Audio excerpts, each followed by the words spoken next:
Student, आज हम पढ़ेंगे इलेक्ट्रोकेमिस्ट्री। तो इलेक्ट्रोकेमिस्ट्री है क्या? देखो, इलेक्ट्रो मतलब इलेक्ट्रिक, जिसमें करंट होता है।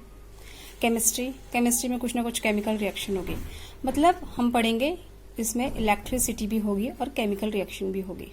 ठीक है, अब इसमें क्या क्या आता है, जैसे कि आपके चैप्टर में तो बहुत सारे टॉपिक हैं, तो सबसे पहले हम स्टार्ट करेंगे इलेक्ट्रोकेमिकल सेल, या फिर इसको क्या बोलते हैं, गैल्विन सेल भी बोलते हैं। तो गैल्विन सेल को स्टार्ट करने से पहले एलिमेंट है, ये आपको पूरे चैप्टर में काम आएगा। ये जस्ट एक बेसिक आइडिया है, इसे आप समझ लो। तो हमने इसमें क्या किया कि सबसे पहले एक क्या लिया, कंटेनर लिया। कंटेनर में हमने क्या किया, कॉपर का एक सॉल्यूशन ले लिया।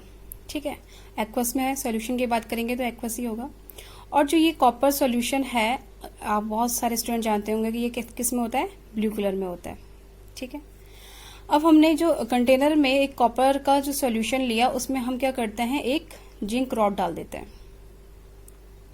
जिंक रॉड को डालने के बाद हम इसको कुछ देर के लिए ऐसे ही छोड़ देंगे। और जब हमने कुछ देर बाद इसे देखा तो हमने क्या देखा कि हमें जिंक रॉड क्या मिल रही है, इसका जो वेट है वो रिड्यूस मिल रहा है। इसका मतलब ये है कि जब जिंक रॉड को हमने कॉपर सॉल्यूशन में जब डाला, तो इसका मतलब इसने क्या हुआ, कुछ ना कुछ ये यहाँ से टूटा होगा या फिर इसका वेट कम हुआ होगा, है ना। तो क्या हुआ, इसमें जिंक रॉड का जो वेट था वो रिड्यूस हुआ। और जो ब्लू कलर का जो सॉल्यूशन था, उसमें क्या, जो ब्लू कलर का जो सॉल्यूशन था उसका भी जो कलर था वो फेड हुआ। इसका मतलब ये इसमें क्या है, घुल रहा है खुद से। ठीक है, और तीसरी चीज हमने देखी कि रेड पीपीटी प्रेसिपिटेट, मतलब कि जो यहाँ पे है लास्ट, जो इसके बेस में था, हमने क्या देखा, रेड पीपीटी देखी। पीपीटी मतलब इनसॉल्युबल, जो सॉल्युबल नहीं होते। और फिर हमने इसमें एक थर्मामीटर डाल के रखा और इसमें देखा कि टेम्परेचर क्या हो रहा है, इसका राइज हो रहा है। तो जब कॉपर सॉल्यूशन में हमने जिंक रॉड डाली तो हमें ये सब चीजें देखने को मिली।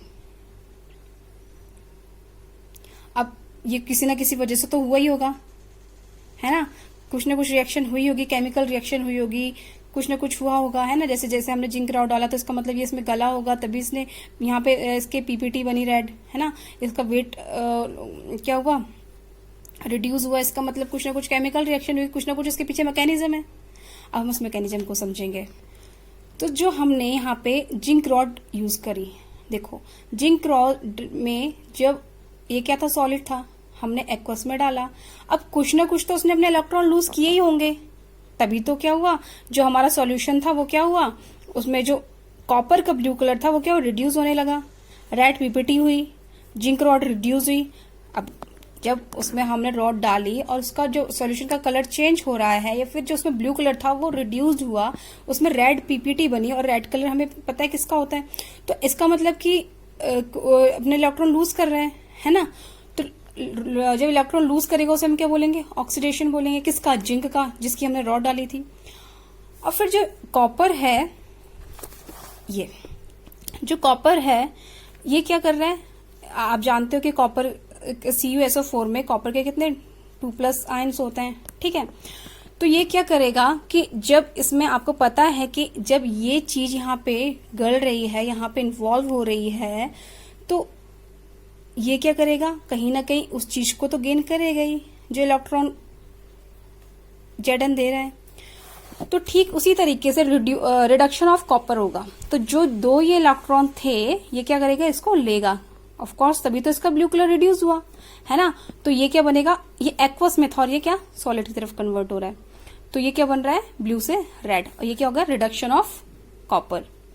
तो एक ही तरीके से हम कह सकते हैं कि जो हमारा एक कंटेनर था उसमें दोनों टाइप की रिएक्शन हुई, क्या, ऑक्सीडेशन भी और रिडक्शन भी, मतलब direct redox reaction in a same container और सेम टाइम।